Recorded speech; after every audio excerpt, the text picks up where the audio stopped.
Ayan mga kababayan, nilaglag na ni General Torre itong si Pangulong Bongbong Marcos. Meron tayong na bidyong nakita mga kababayan kung saan nagsalita ito si General Torre at talagang sinasabi niya na labanan itong korupsyon na nangyayari ngayon sa ating bansa. Tila nga mga kababayan, naglabas na ng galit ito si General Torre at tila nga talagang nilalaglag niya na itong si Pangulong Bongbong Marcos na dating niyang boss At ito, pakinggan po natin mga kababayan itong video pahayag ni General Torre. Galit na ang mga tao sa korupsyon. Sawang-sawa na rin tayo sa mga panlilinlang. Bukas sa mga rally, ipakita natin ang lakas ng taong bayan at gawin natin itong maingat, responsable at mapayapa. Ating tandaan, ang tunay na pagbabago ay hindi nagsisimula sa karahasan, kundi sa pagkakaisa. Ito po si General Nicolas Torre III, kasama nyo, laban sa korupsyon at pang-aapi. Ulitin natin Galit na ang mga tao sa korupsyon. Sawang-sawa na rin tayo sa mga panlilinlang.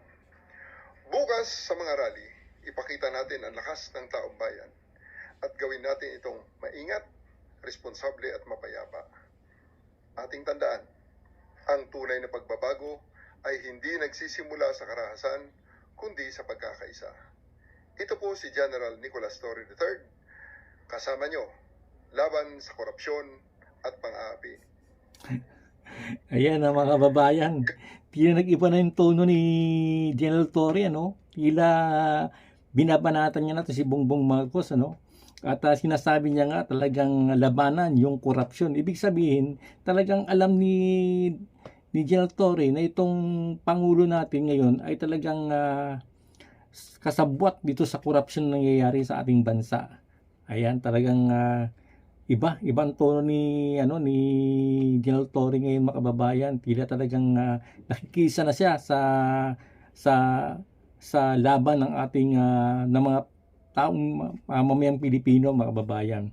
Ngayon mga kababayan ay meron ako isang video pang pakikita sa inyo, paririnig sa inyo mga kababayan, At ito ay talagang medyo malupitan din to, itong balita natin itong parinig ko kasi si General Pokis ngayon mga kababayan ay nasa Camp Aguinaldo ngayon. Meron silang meeting, ngayong oras ito, nagbibideo ko ngayon itong oras ay merong nagmi-meeting ngayon ang mga retired general dyan mismo sa Camp Aguinaldo. At yun nga ay meron siyang pahayag, nagmi-meeting mga plano nila para bukas at meron siyang binigay na letter dito kay Browner mga kababayan. Kaya ito pakikinggan natin mga kababayan itong video na to na kung saan nagsalita si General Browner At napakagandang pag-usapan to mga kababayan, ito pakinggan natin.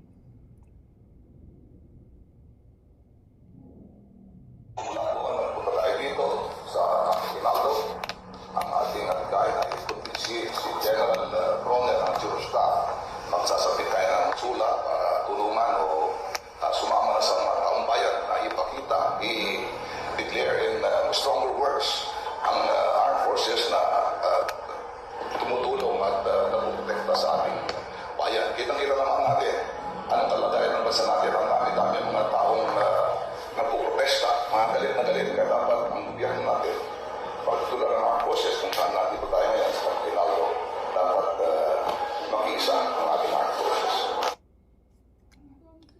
Ayan mga kababayan, si General Pokis yung nagsasalita yun, kasama niya yung mga ilang general, Hindi ko na pinakita yung buong video, pero kasama niya yung mga general. Doon sila mismo sa may Camp Aguinaldo.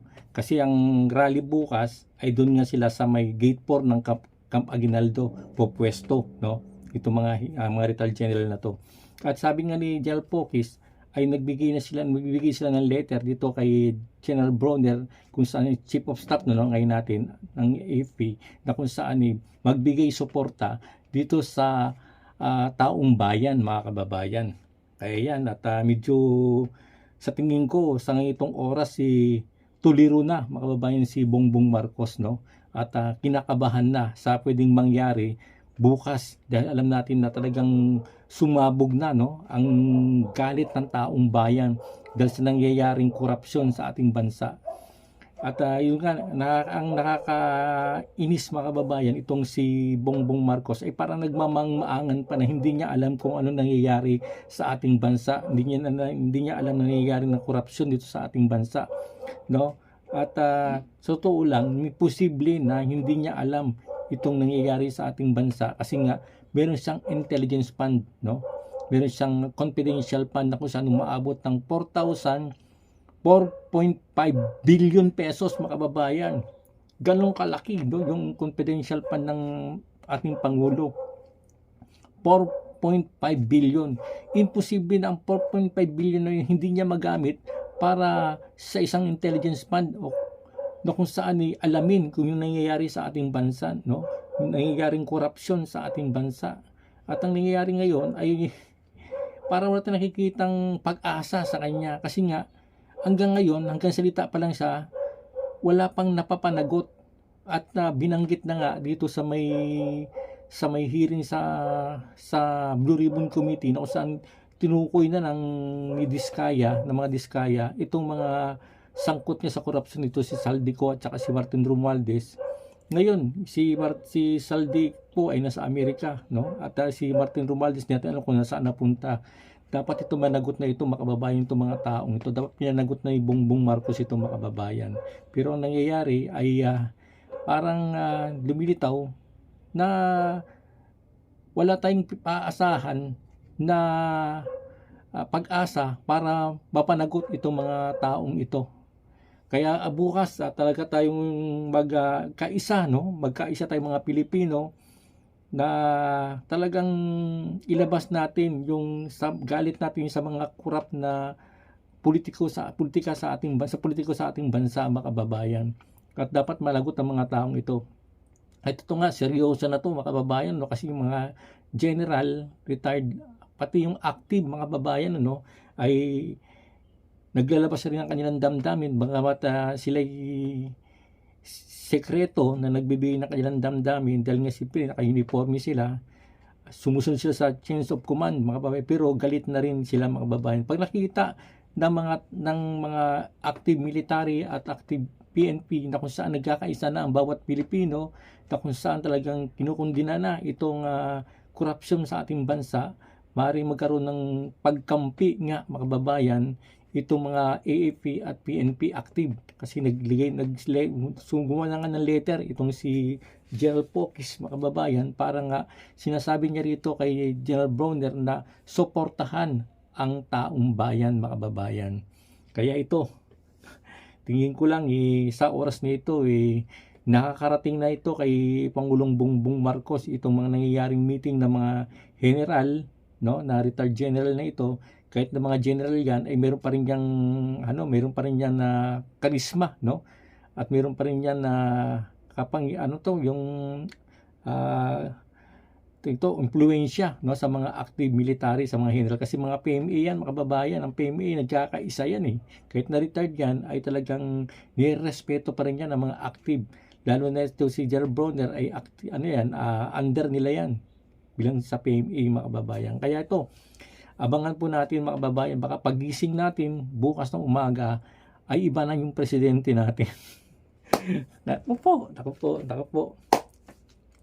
Parang nakikinita ko na mga kababayan ng mangyayari sa araw ng bukas, sa September 21 kasi talagang nakikita natin talagang galit na yung taong bayan.